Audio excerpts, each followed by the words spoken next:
Well, after doing the last videos, I decided to make some hot cocoa after I left the library, and I made my hot cocoa, and then I was like, well, maybe I could just make something to munch on before I head out. Well, next thing you know, I was really tired and lazy, and then fell asleep for a while, and I woke up and it was later in the night, and I was still in the library parking lot, so I was like, well, I might as well stay here, and then went back to sleep.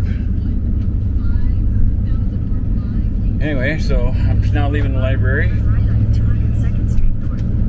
trying to get my day motivated. I woke up feeling kind of blah because of my most recent news, but gotta make myself get up and get moving, because if you lay around, you just get in your head more and it brings you down more. So you gotta get up and stay motivated, do something, you know. Just getting up and being active and moving throughout the day will help keep you from, you know, sinking down and more, or getting in your head more. Helps you get away from the anxiety or the depression or whatever, you know. So that's just a little bit of advice. And I'm finding that when I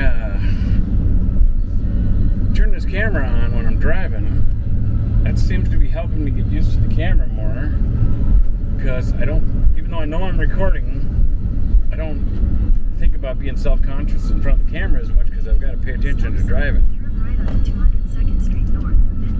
So this seems to be working to help me get a little more used to the camera.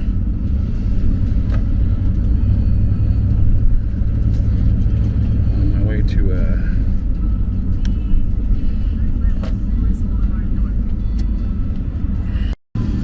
okay, so I don't know how much it cut out again. My camera cut out, and I went to shut it off at one point, and while I was talking, and it looked like it had already shut off. So I never know what I'm missing out on that I was talking to the camera about, but I guess you just have to look at it. It was meant not to be heard if I was still blabbing on. Maybe it's supposed to be in a different video. I don't know. Anyway,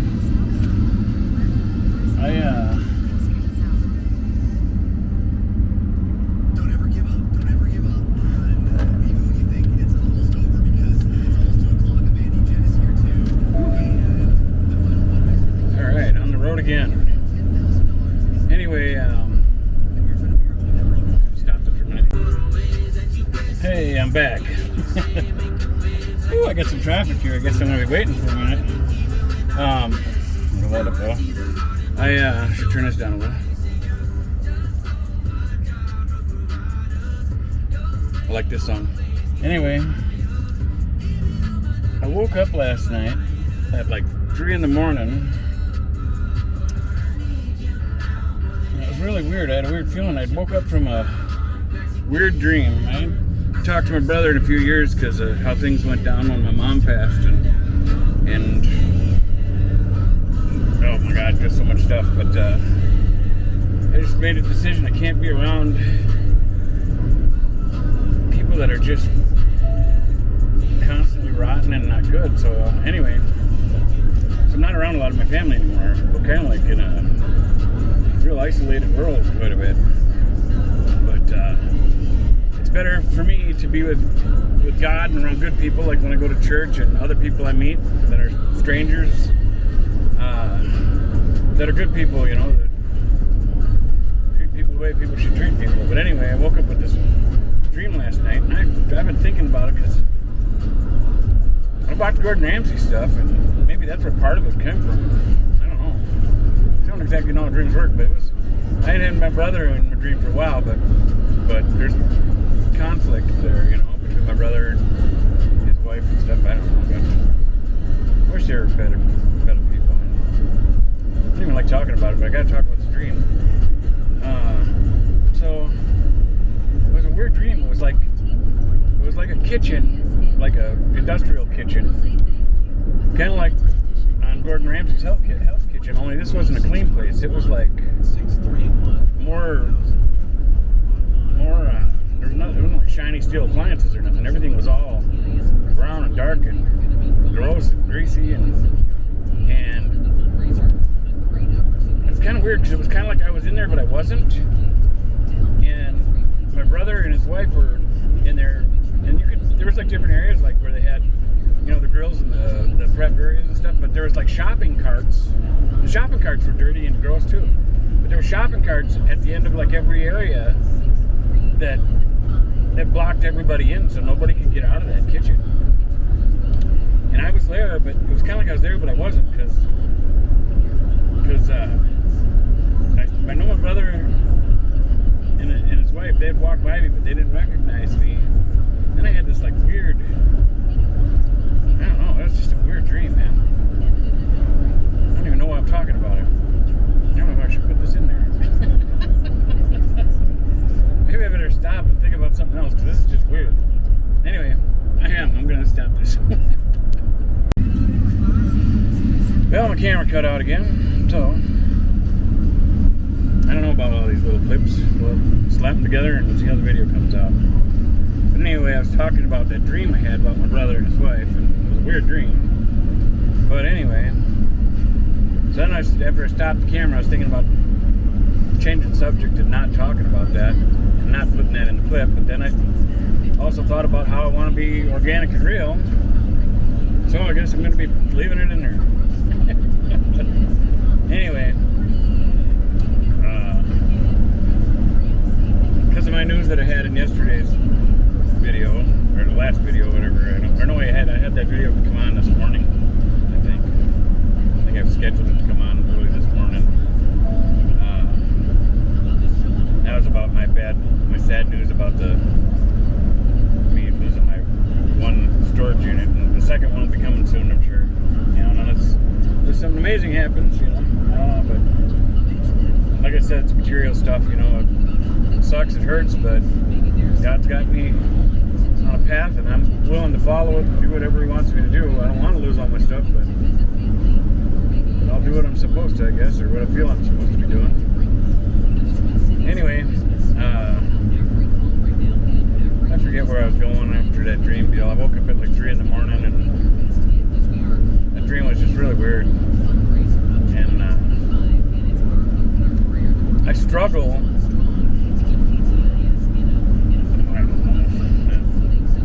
know if I'm ready to talk about that stuff yet, about my brother and stepsisters. All of it revolves around when my mom passed away, you know, and just things got ugly, and everybody just gets so greedy. I mean, I don't want to sound like I'm Mr. Perfect, and I'm not, but I'm about the closest anybody will find. Well, this camera keeps cutting out, and I was just about to say that a lot of my family that's really close to me and worries and cares about me, it's not that they don't love and care about my other siblings, you know, but they could see the reality in it all and aren't real happy with how all my siblings acted throughout this whole deal with my mom passed, you know. And, you know, all my siblings got their own families and their own places and houses or land or whatever. And everybody just kind of all greedy and stuff, wanted to take, and I don't know, man. I like some material things, but I'm more of a people person. I think my family that's so close to me and stuff, I think they feel like I just let everybody take advantage of me. And part of that was me with my faith in God that, you know, I don't want to fight with everybody. You know, I mean, sure, it got me to where I'm considered by the state homeless, you know, living in my camper. But thank God I got this, you know. I know my mom wouldn't be happy with how my siblings acted. Neither would my dad. Neither any of my passed on parents, I don't think would be happy about it. But it ain't for me to judge. I don't know. But pretty much anybody that knows the situation, sees it, you know. So it's kind of hard for me to deal with a little bit, you know, seeing that. You know, I thought when my mom died, I was hoping to bring the best out of my brother and sisters, and thinking that because they knew I was, you know, I set my life aside to take care of my parents because I felt I owed that to them, you know, because of them raising me and the good job they've done. And I think my siblings looked at it as like, oh, I was favored, rather than realizing that I set my life aside. I could have been out, you know, I'm a very smart person and I got a strong work ethic. I could have been out making lots of money, except with any what I'm about, you know. Well, cut out again. I'm starting to keep an eye on it more, but I can't do it. Focus on the camera too much because I gotta drive. But anyway, where was I going with this? I guess what I was, you know, sometimes we're blind by love, whether it's, you know, passionate love with a significant other or somebody you're dating, or even family love, you know, or just love of friends or whatever. And I've dealt with so much deception. You know, I thought when my mom died, you know, because I thought people really cared about me, and I think maybe they do, but maybe they got lost in their own selfishness or something, I don't know. But I thought everybody would kind of come together, you know, and help support me, knowing how hard it would be for me, since I've been around helping my parents all the last 10, 15 years of their life, you know, or whatever, you know. And then, of course, as it got into their later life, I was pretty much living with them. Yeah, I was with my mom, but when Dad was still alive, I would be there like during the week, because I got a job up by them, and I'd work during the week part-time and crash at their place. And on the weekend I'd go home to my place in the cities. But anyway, by the time Dad passed away,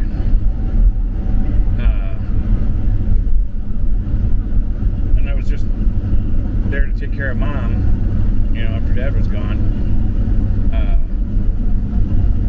Anyway, you know, then I was full time. Then I stayed up there, got rid of the house in the cities, and helped my mom get a house of her own, because she also wanted to have her own house where she could remodel it the way she wanted to without landlord saying she couldn't or whatnot, you know. And I don't regret none of it, because even though I'm in a really tough situation and wish it didn't go the way it did, it's the happiest I've ever seen my mom at that house. I had it for 7 years, and I cut trail. We had 9 acres of land, I think it was. House was kind of in the middle of it, really wooded and stuff. And I cut trails everywhere for her to ride a golf cart on. And oh god, she was like a little kid when I first finished the trails and had her go for a ride on the golf cart, because her hips were bad and she hadn't had hip surgery yet, so she couldn't move real fast. Kind of slowly shuffle along. Anyway, when she first drove through those trails, man, she was like, "This is cool," because I had like trees kind of cut out like tunnels, so when you go on the trail, it was like, I don't know, it's kind of like an Alice in Wonderland kind of thing. But my mom really liked it. We had this little Pomeranian dog Lady, and she'd take, when I'd go to work every day, she'd take her and Lady and go hang out on the trails during the day, and she'd put her little do little flowers and stuff around the land and stuff. It was pretty neat for the golf cart. But I don't know, I'm traveling around. I hope you don't mind me telling stories. I think I might have had a point when I started, but I don't even know where I'm going with it now. Oh boy. Anyway, I gotta tell you another story too about how happy my mom was at that place, and why, even though all this kind of turned out kind of ugly, you know, between me and my siblings. Turn that fan down a little bit. One of my best moments where I realized how happy my mom was is when she was at the rental place and stuff, and had neighbors right close to her and stuff. I don't know if my mom was starting to get anxiety or what, but she'd get paranoid or something, and worry about what the neighbors thought of her and stuff like that, and she'd keep the blinds shut more. And my mom always made things really nice. She knew how to decorate and stuff, but I don't know. I guess she just was feeling kind of closed in being in the rental place, because there's a house that was rented on the lake, but neighbors on both sides, and I don't know, maybe my mom talking to people, maybe she sensed them like looking her down on her or something. And my mom had some of that when she was a kid growing up, because growing up as the kid she was like right after the Depression. So my mom was worried about people thinking she was poor and looked not good or something. Anyway,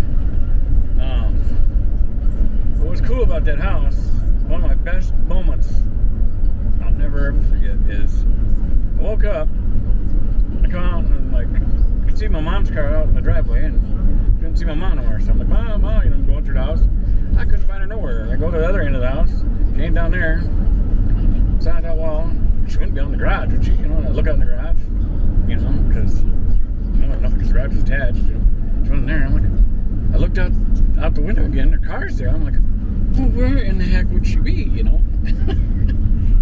And I'm hollering, well, she's not answering. So I go towards the living room window more to look in the front yard.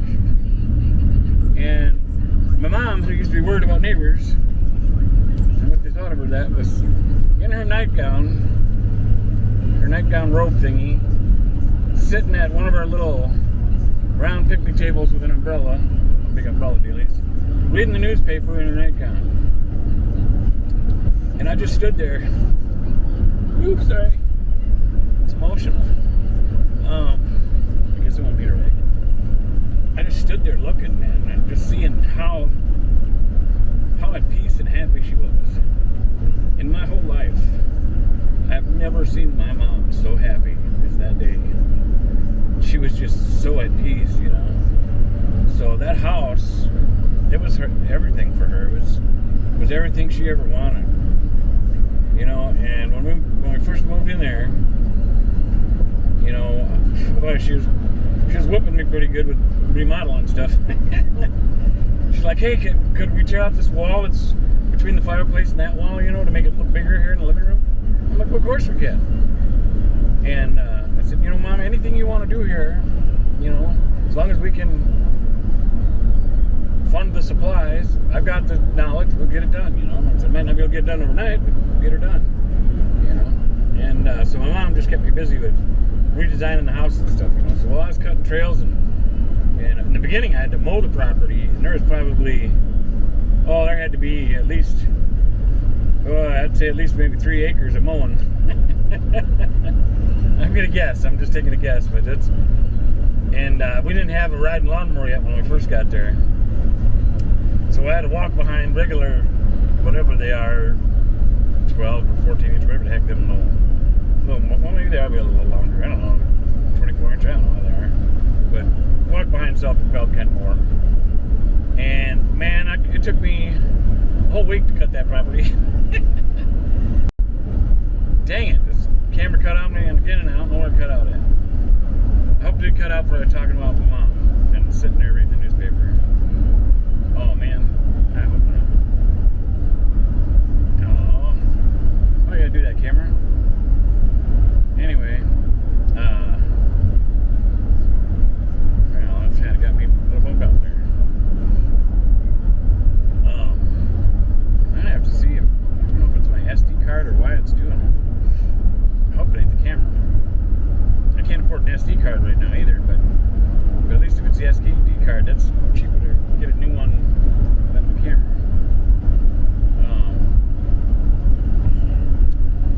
Oh gosh. Anyway, my mom, I hope it caught where she was sitting out at the picnic table. And if not, I'll have to tell the story again later. I'll look for it when I'm editing. Then we got a riding lawnmower, though. I don't know. I was starting to talk about cutting the whole property. We had like 3 acres to cut. And I cut it all with a self-propelled walk-behind mower first time. And it took me almost a week to cut it. So about the time I finished cutting it, I have to start all over again. Then I got a John Deere with a 52-inch deck. Traffic is coming to a stop here all of a sudden.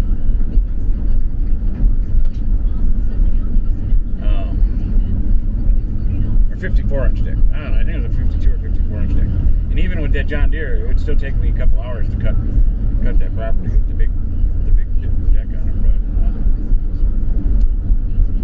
I enjoyed doing that. That was therapeutic. I'd put on my headphones, listen to tunes, and mow the lawn. It was very enjoyable. I miss that. Anyway, I don't know where my point was with this. Part of my point was me being disappointed with my siblings, and I'm sure some people that watch these videos, if they catch this one, maybe I'll have to title it something around that, so people that are going through or have gone through the same thing or whatever can relate more. But I always try to look for the best and think the best in people is going to happen. So I guess I get let down sometimes. Maybe I shouldn't think so highly of people and expect so much. Expect good out of it. But anyway, when my mom passed, I really did. I thought that I had this vision in my mind that my brother and my stepsisters would be a strong support system, knowing how hard it would hit me because of me spending so much time with mom and dad being there, caring for them in their older years. So just my instinct was thinking they'd know that I was going to be just crippled, emotionally. There's a little of that. Well, with my stepsisters, there was a little bit. Well, my brother, he was just pretty rotten right from the get-go. He was rotten before my mom even died. God, he was rotten. And I'll talk about that maybe in another video or something. I don't know. It's stuff I got to think about. Talking about that kind of stuff. But anyway. And both my stepsisters are both younger than me, but the older of the two, the younger of the two, I used to be really close with when we were little growing up. I was fairly close with the other one too, but she went off with her own friends because we were both kind of getting into that teenage years where she went with her friends and was hanging with my friends. But I always kind of watched out for my littlest sister too. And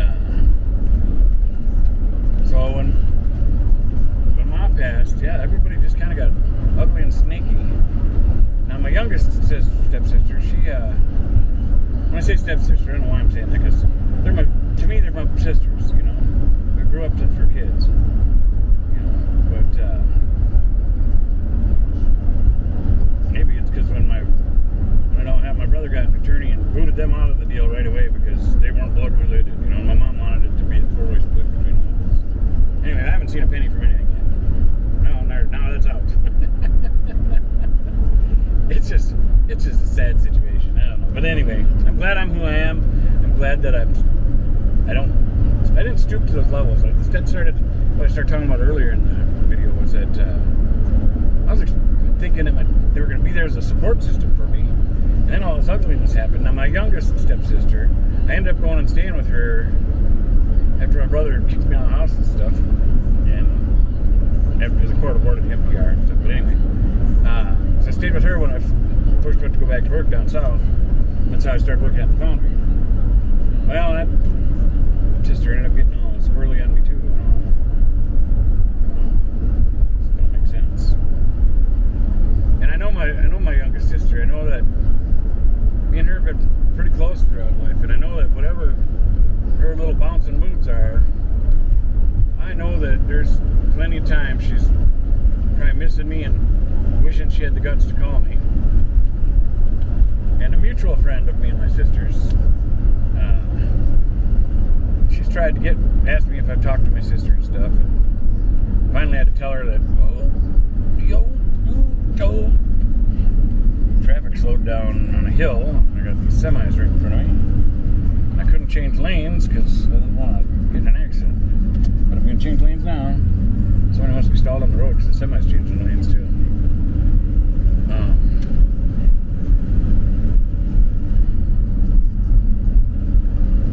There's a big old wide load thingy going. That's what it is. Oversized load. Woo. Oh, I don't know if you got to see it as I went by, but I tried to get a swing on it. I was going to try to get a shot of that oversized load. And while the traffic got all crazy, but you might have got to see it on the quick pan shot. That was pretty fast though. Hope you got quick eyes. There used to be an old kid show when I was a kid. Speed reader, speed reader. Oh boy. Anyway, here I am here in my dirty laundry, but maybe that's therapeutic for me. But I want this channel to be as raw and real as possible. Some of it scares me because, you know, you never know, everything gets out on the internet, and this has been on the internet, so it'll be there forever. You know, but I got faith in the Lord. I feel like the Lord's wanting me to do this channel and be as real as I can, so I guess whatever comes of it, I don't have to deal with it, you know. I don't mean, and I'm not trying to bash anybody, you know. I still love my siblings, even though my brother is just, I tell you, he is, I guess I gotta tell you the way it is. He's a narcissist. He is just unless he's miraculously changed in the last few days or something. But I still haven't seen a penny of anything, and that's a whole other deal. He's like running from it all now. So anyway, I told my brother too, even though it was ugly, even when stuff was ugly right when my mom died, and then there was the other ugliness going on. I told him, I said, you know, I love you, and I pray that you get better and treat people better, but I said, I can't be around you no more. You know, I tried for about 50 years trying to help teach him how to be a better person and think about how other people feel by the actions you do and stuff. And he told me he knows. He says his wife and kids tell him the same thing. I'm like, well, why do you do it? He told me he gets off on it. So I'm like, well, can't help you no more. You know, I've tried, and then he really did some last straw things. Really last straw things. Well, my mom was coherent and dying. That just is not good. I just can't imagine doing that and sending somebody to death in that kind of a trauma or something. But anyway, it's done it twice.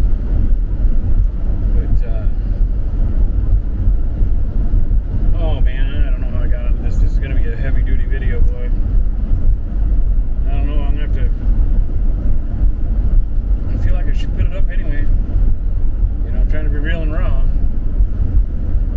Oh, what dirty laundry, yeah. But that's who I am. Here I be. You know, I'm not dirty laundry. Wait a minute, now don't get the wrong impression. But and my little sister, she's God, I pray for her too, man. I wish it should be better. Oh, that's what I started saying. My friend, for a mutual friend of ours. Our mutual friend I love with all my heart. That woman is, I worry about her and the future. You know, but she keeps trying to patch things between me and my little sister. You know, because she cares about us both. And I ended up telling her, you know, because some pretty not so nice stuff my little sister did too. I told our mutual friend, I said, you know, I said, I ain't got time for people's bullshit, you know. Sorry to swear. But I'm going to be free here, because I was going to use the letters like B and S. Then I said the F word, you know, and I'm gonna, maybe I'll do that sometimes, but sometimes it might just slip out. But anyway, so I told our mutual friend that I ain't got time for people's BS, and that I'm trying to build my life. You know, I'm starting all over from scratch in a camper with a lot of darkness and ugliness around me, and I can't be around that kind of people that are good. That I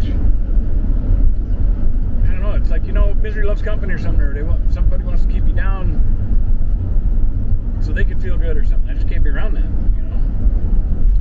And I ain't done nothing but try to support all my siblings, my cousins, my uncles, all my family, all my friends. I always try to encourage people and lift them up or praise them for the good things I see them doing and stuff. You know, I'm not a negative person. When I was a little kid, I found out negativity got me nowhere, so I threw it in the garbage. You know, it doesn't mean I don't ever get negative, but for the most part, I stay pretty positive, you know. But sometimes, you know, I'm still a human being, so sometimes, you know, life will smack you around a little bit, and you start feeling kind of blah, you know. But anyway, oh, this is a rambling video. I don't know. This might be a long one. I don't know. good for me to get it out, though, I guess.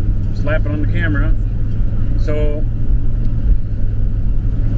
to you who might be going through this kind of stuff, once again, you are not alone. You know, I'm sure, I know there's other families out there that have been through very similar things, you know, when a loved one passes or something, and people just change. It's just terrible, you know.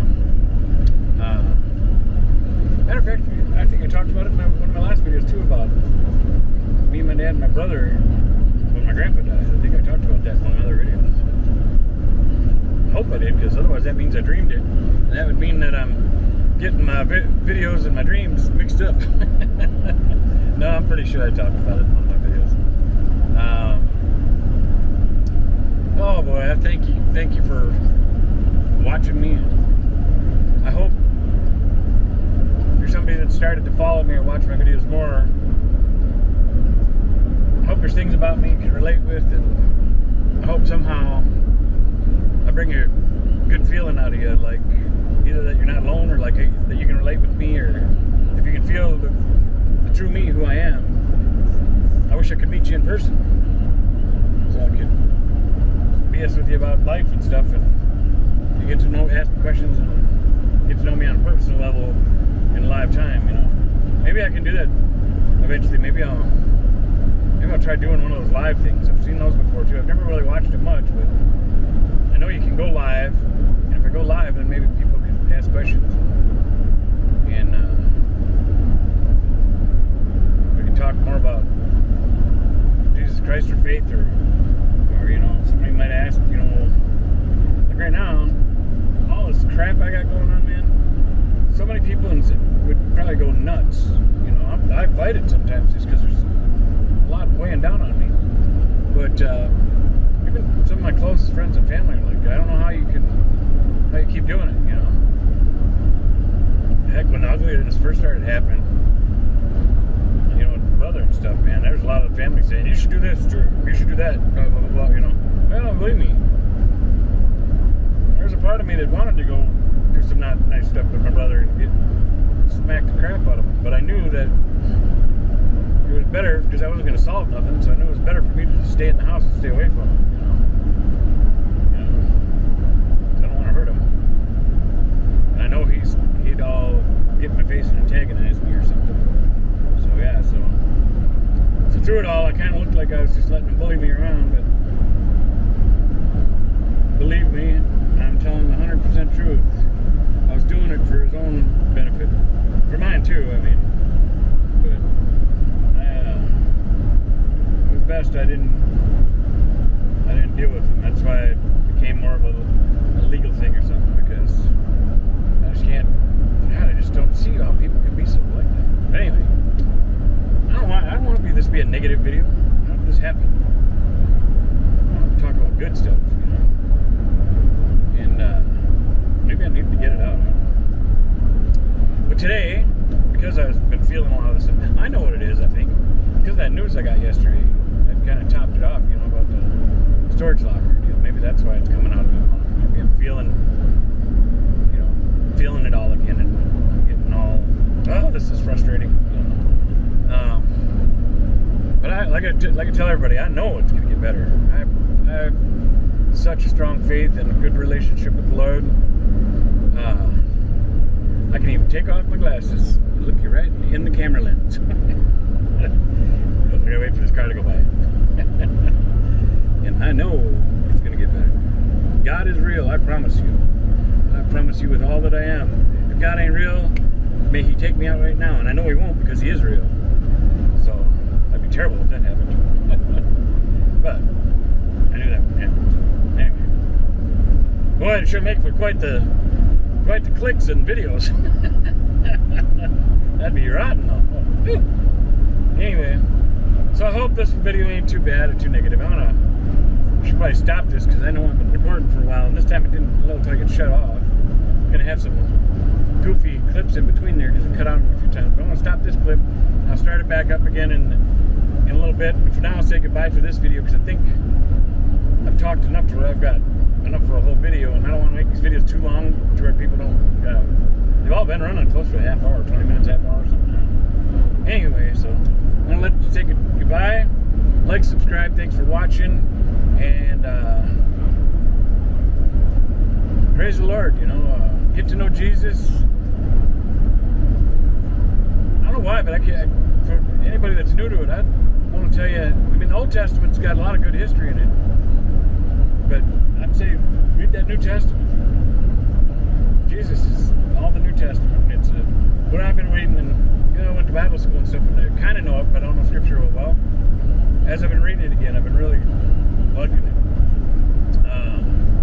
Another interesting thing, I've got to get to the end of this video. I'm gonna see. I got to write to this other YouTube channel. All right, the camera cut out, so I guess that's where we're ending the video. I will start another one in a little bit or something, but it cut out on me again, so I guess that's where I'm supposed to end it. Thanks again. Click the like button if you will. That'll help. I guess if you click the like button, the thumbs up button, it helps get it out to more people or something. It suggests it to more people, so that'd be a great help. Even if you don't want to subscribe. If you want to subscribe, it's totally free, to subscribe. It doesn't cost nothing. You don't get charged nothing. A lot of people don't know that, I guess. And we'll see you on the next one. Thanks again.